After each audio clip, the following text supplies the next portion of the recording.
Hello everyone, आज मैं आप लोगों को श्रवण विकलांग बालक यानी कि हियरिंग इम्पेयर्ड चाइल्ड के बारे में बताऊंगी। मौखिक संप्रेषण, सुनने की प्रक्रिया और भाषा विकास में ज्ञानेंद्रियों का महत्वपूर्ण योगदान होता है। और यदि बालक ठीक प्रकार से सुन नहीं पाएगा तो उनकी जो बोलने की क्षमता है और उनका भाषा विकास सही तरीके से नहीं हो पाएगा। कानों द्वारा सुनने में रुकावट पैदा हुई अयोग्यता व्यक्ति विशेष को श्रवण विकलांग या बहरा बनाती है। अगर शिक्षण की दृष्टि से देखें तो श्रवण विकलांगता या बहरापन ऐसी परिस्थिति है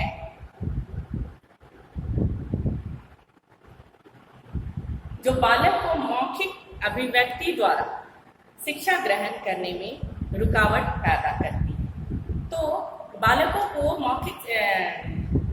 ऐसे बालकों को मौखिक शिक्षा प्रदान करने में कठिनाई होती है और इन्हें मदद की आवश्यकता होती है। ऐसे बालकों को मदद की अतिरिक्त आवश्यकता होती है मदद की, और उन्हें विशेष प्रकार से शिक्षण प्रदान की जा सकती है। अब हम देखते हैं श्रवण बाधित बालकों का प्रकार। श्रवण बाधित बालक दो प्रकार के होते हैं।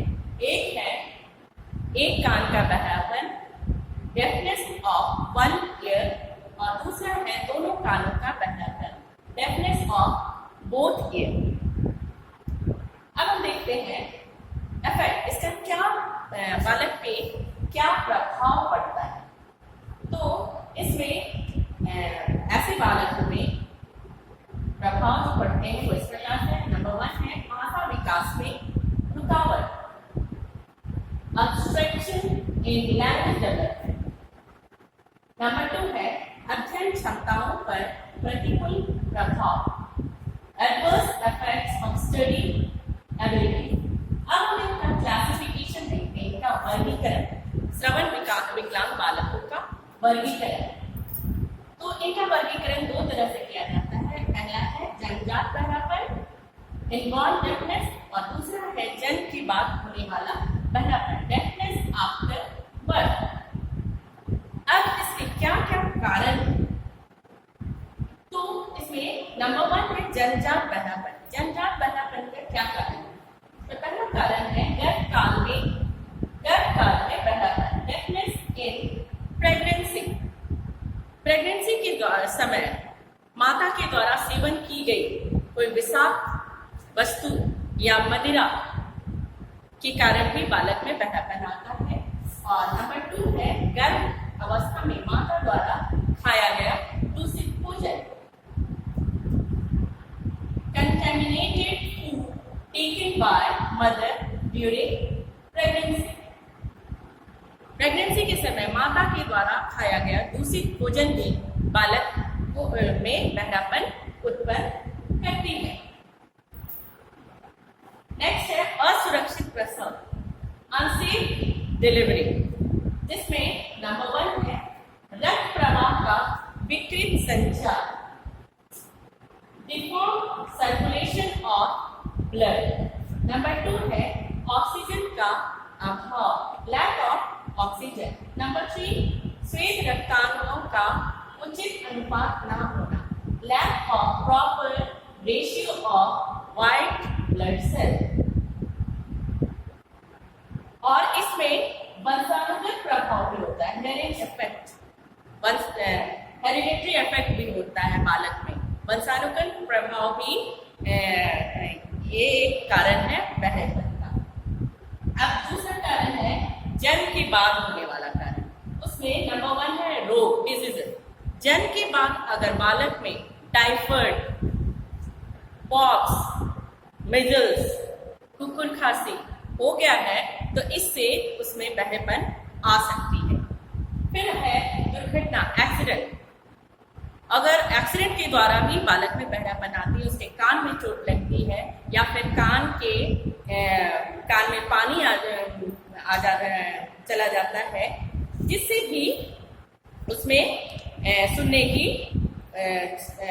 सुनने में अक्षमता आ जाती है, उसमें कान में दोष आ जाती है। और नेक्स्ट है मनोवैज्ञानिक या शारीरिक कारण, साइकोलॉजिकल एंड इमोशनल कॉज।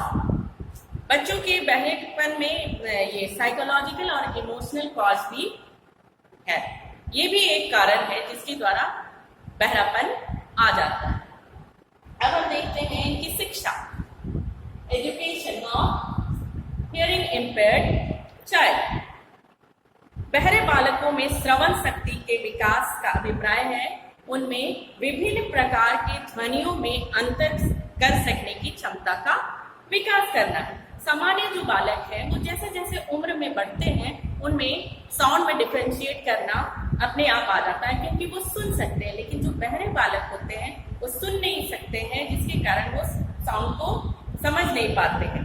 और जो ऊंचा सुनने वाले बालक होते हैं उसमें श्रवण शक्ति का विकास करने के लिए कुछ कार्यक्रम की आवश्यकता होती है, जो इस प्रकार है। नंबर 1 है बहरे या बधिर बालकों में श्रवण शक्ति का विकास, development of hearing power in deaf children.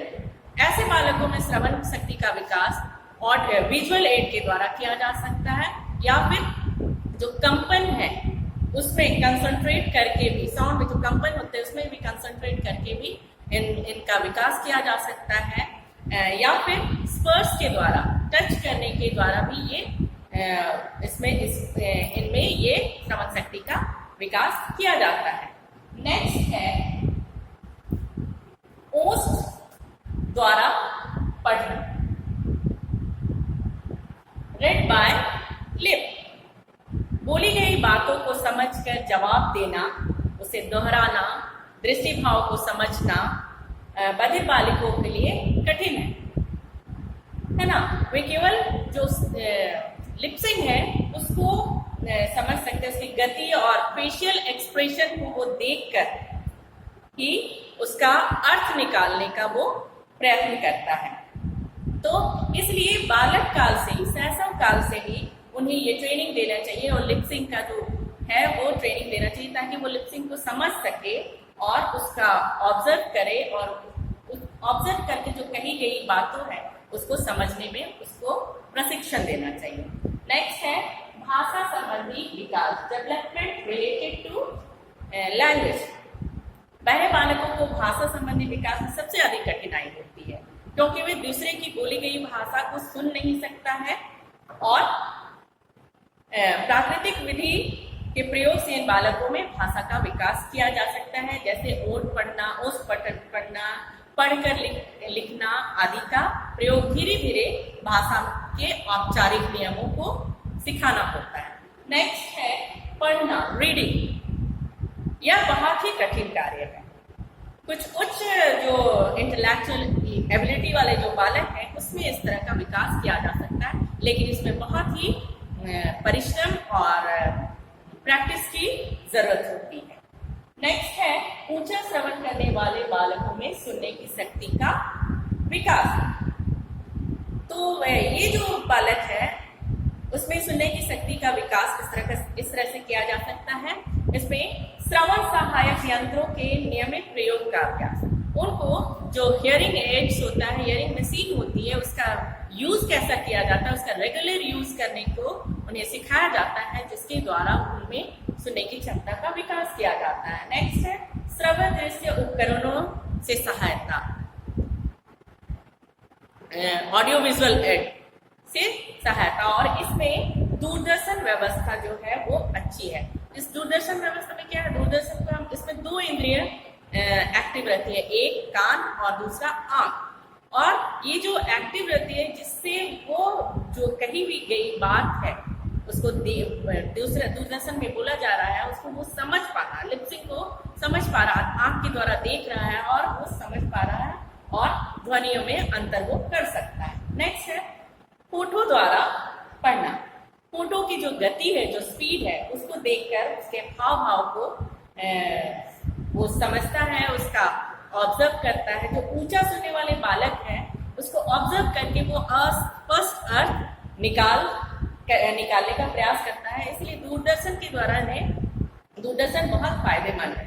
उसके दूरदर्शन का जो वॉल्यूम है उस ऊंचा करके या फिर कम करके उनको उनकी जो ग्रहण करने की शक्ति का विकास किया जा सकता है। इस प्रकार हम देखते हैं कि जो